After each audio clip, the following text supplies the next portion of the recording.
What's up everyone and welcome back to the MMA Fast. Today, let's get started with Henry Cejudo could see Justin Gaethje emerge as the #1 contender after UFC 313. Ilia Topuria vacated his featherweight title for a move up to 155 pounds, but Cejudo recalls his conversation with Khabib Nurmagomedov and how he thinks Topuria needs at least one win before a title shot. I just feel like there's a statement that Justin Gaethje needs to do that wants to do. This is what I love about Justin. He's creating a storyline of him saying that if I go out and perform, I am going to skip Ilia Topuria and I am going to fight Islam Makhachev. I love it. I do believe it could actually happen, because when I sat down with Khabib and I asked, does Ilia Topuria deserve a title shot at 155 pounds? You know what Khabib said? He needs to fight the #1 contender. So I do believe with a great victory for Justin Gaethje that he can slide in there and tell Ilia Topuria, move out of the way. This is my turn. You've got to fight the #1 contender.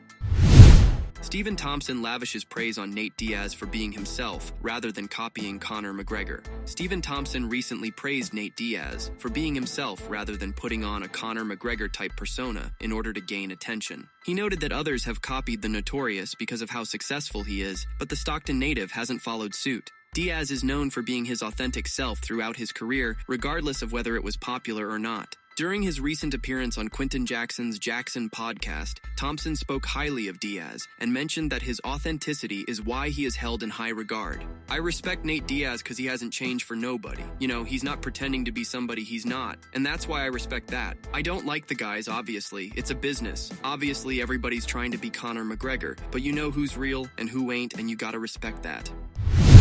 Alexander Volkanovski finds it hard to bet against Alex Pereira at UFC 313. Volkanovski thinks Pereira's ground game will hold up and that his diverse striking will pose problems for Ankalaev. He's very dangerous because he puts the pressure on and he can flick stuff out untelegraphed and set things up offensively. And then on the counter, he's very, very good on the counter. It's a hard fight for Ankalaev to stay on the feet. He's going to want to take it down. He will try and take it down. He might get takedowns. 5 rounds of them? Does beating up the leg a little bit? Does Pereira just eventually find it? I think so. I think he's going to be technically sound enough to not get submitted on the ground, and that fight continues. And even if he does hold him, because he's going to have good control, I'm sure Ankalaev has great grappling, probably really good with control, but I think it's going to be more control-based. So I don't see him being able to submit Pereira, unless Pereira gives something up in his process to building up, which I'm sure he's going to be working with Glover Teixeira. He's going to be pretty sound there and make the right decisions. He's pretty clever and durable and composed, so it's going to be hard for Magomed to capitalize on opportunities that may be there on the ground. I'm going to go with the favorite on this one, Alex Pereira, KO.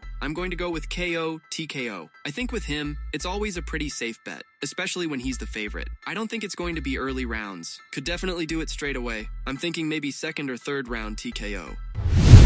Magomed Ankalaev pleaded with the UFC to move Alex Pereira title fight to after Ramadan. Fighting during Ramadan is far from ideal for Magomed Ankalaev. Ankalaev revealed that he tried to have his title fight moved to after Ramadan, but to no avail. He ultimately decided to fight during the holy month, not to lose out on the big opportunity. It was a really difficult decision, and we kind of pleaded with the UFC a little bit that maybe there's a possibility to hold it and then move it to a different date and keep me as the #1 contender. However, that is the decision they made. We as a team had to make sure to understand that this is the type of opportunity that we've been after for so long, and for now to let it go would have been not a good choice. So we decided that even though it is the holy month for us, that we have to jump on this opportunity and do the best with what we have. Magomed explained that Ramadan, a month in which Muslims are required to fast from dawn until sunset without food or water, is a time when he prefers to reflect and spend time with family, not fight. It's not a problem that the fight is happening. The problem is that it's during Ramadan. In this month, we're not to fight, we are to worship. We're not there to do any of these activities that we usually do for a regular camp or regular fight. So the biggest issue is that we have to kind of adjust our schedule. This is something that we do as athletes. This is the kind of opportunity you can't pass up. The UFC decided that this is when the fight has to happen, and we had to go ahead and jump on this. Max Holloway is confident with his pick for the UFC 313 co-main event. Gaethje is coming off a last-second knockout loss to Holloway at UFC 300 last April. Holloway is surprised to see Gaethje as a betting underdog against Fiziev and expects him to rebound him in emphatic fashion. This is going to be a fight, man. With Gaethje coming in as the underdog, this is easy picking for me. You need to roll with Gaethje, especially coming off of his last fight. He wants to erase that last loss with something huge, so I'm calling this right now. I'm picking Justin Gaethje, and I'm going with his nickname, man. He's going to have a highlight this fight. I think it's going to be huge. It's going to be big. I think he's going to make a statement. He also knows that the 155-pound division with contenders is super up in the air. Whoever can make that statement win can just jump in there and get a title shot, and I think he goes out there and he does that. I think Justin, he's got a lot to prove. I really can't wait. I really can't wait to see Justin go back in there and do his thing.